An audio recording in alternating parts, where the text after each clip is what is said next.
শিৱসাগৰ চহৰৰ মাজমজিয়াৰ এটা সদা ব্যস্ত পথ। প্ৰায় ২ মাহ পূৰ্বে পথ বহলীকৰণ আৰু সৌন্দৰ্য বৰ্ধনৰ নামত জেচিবি লগাই দুয়োকাষ খান্দি পেলালে শিৱসাগৰ পৌৰসভা আৰু লোক নিৰ্মাণ বিভাগে। শিৱসাগৰ চহৰৰ দৌলমুখ চাৰিআলিৰ পৰা মুক্তিনাথ চাৰিআলি পৰ্যন্ত সদা ব্যস্ত পথছোৱাৰ দুয়োকাষ খান্দি পথ বহলীকৰণ আৰু সৌন্দৰ্য বৰ্ধনৰ কাম আধাতে সামৰাত অতিষ্ঠ হৈ পৰিছে অঞ্চলটোৰ ব্যৱসায়ীসকলৰ লগতে গ্ৰাহকসকল। কেইবাগৰাকীও পথচাৰী এই খান্দি পেলোৱা অঞ্চলৰ গাঁতত পৰি আহত হ'বলগীয়া হৈছে আৰু হৈ আছে বৰ্তমানো চিকিৎসাধীন। ইফালে কাণসাৰ নাই শিৱসাগৰ পৌৰসভা অথবা লোক নিৰ্মাণ বিভাগৰ। শিৱসাগৰ পৌৰসভা আৰু লোক নিৰ্মাণ বিভাগৰ এনে অপৰিকল্পিত অবিবেচকী কাণ্ডৰ ফলত অঞ্চলটোৰ সৰু বৰ ২০০ৰো অধিক ব্যৱসায়িক প্ৰতিষ্ঠানত পৰিছে বিৰূপ প্ৰভাৱ। বাৰিষা কালত মূল পথ আৰু ব্যৱসায়িক প্ৰতিষ্ঠানসমূহৰ মাজৰ পথছোৱা লোক নিৰ্মাণ বিভাগ আৰু পৌৰসভাই কোনো পৰিকল্পনাৰ অবিহনে এইদৰে খান্দি পেলোৱাত ব্যৱসায়িক প্ৰতিষ্ঠানসমূহলৈ নোযোৱা হৈছে গ্ৰাহক, যাৰ ফলত ব্যৱসায়িক প্ৰতিষ্ঠানসমূহ সন্মুখীন হৈছে ব্যাপক ক্ষতিৰ। অতিষ্ঠ হৈ পৰিছে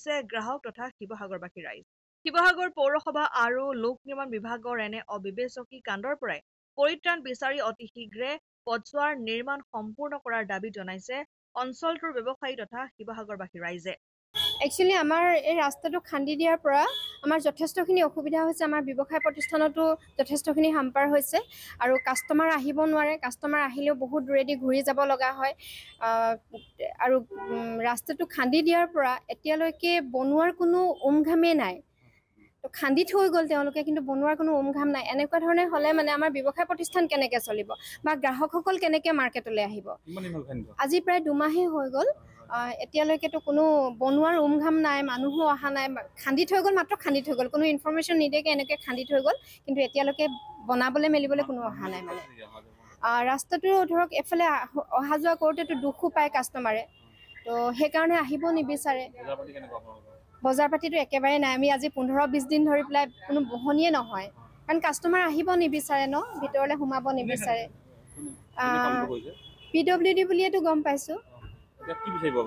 একচুৱেলি সোনকালে ৰাস্তাটো তেওঁলোকে চাওক, চৰকাৰে মানে যিখিনি ব্যৱস্থা কৰিব লাগে সেইখিনিতো কৰিবই ন, ৰাস্তা পাতি বনাব লাগে সেইখিনিতো বনাবই, কিন্তু আমাক এনেকুৱা ধৰণে হাৰাশাস্তি নকৰি, ৰাইজক এনেকুৱা ধৰণে হাৰাশাস্তি নকৰি তেওঁলোকে সোনকালে বনোৱাৰ ব্যৱস্থা কৰিব লাগে। আমাৰ দাবী সেইটোৱে।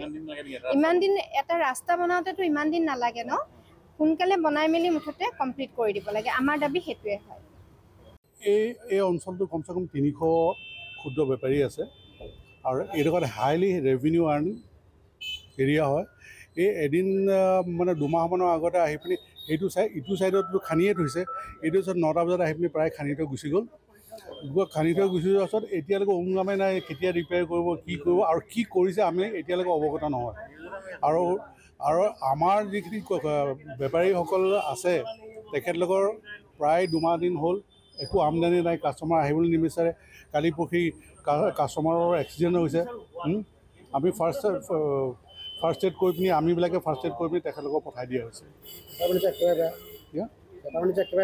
বেপাৰ বাণিজ্যটো জিৰ'ই বুলি ক'ব লাগিব। প্ৰায় আগতে য'ত ৫,০০০ বিক্ৰী হৈছিল, এতিয়া যদি ৫০ টকা নহয় তেনেহ'লে নিশ্চয় আমাৰ বহুত অসুবিধা হয়।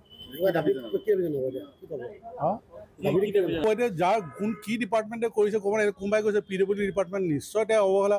তেওঁতো গভৰ্ণমেণ্ট চাকৰিয়াল, ১ তাৰিখে দৰমহা আহে। এই মানুহখিনিতো ক্ষুদ্ৰ, তেহেঁতি নিজে কাম কৰিলে বেপাৰ বাণিজ্য হ'লেহে তেখেতৰ ফেমিলি চলিব পাৰিব।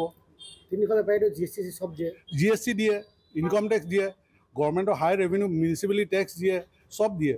তো এখেতলোকৰ এই GST ইনকাম টেক্সৰ পৰাইতো তেখেতলোকে ইঞ্জিনিয়াৰৰ দৰমহাটো প্ৰত্যেক মাহে ১ তাৰিখে দৰমহা আহে। কিন্তু এই মানুহখিনি যদি ২ মাহ ৩ মাহ যদি দৰমহা কি ল'ৰা ছোৱালী চলাবলৈ দিগদাৰ হৈছে, এইটোতো মানে হেৰি হোৱা নাই ন, ভাল কথা নহয়তো। এইটো গভৰ্ণমেণ্টে ভাবিব লাগিব। শিৱসাগৰৰ পৰা সৈয়দ মুস্তাকুৰ ৰহমানৰ ৰিপৰ্ট, অসম আদিত্য।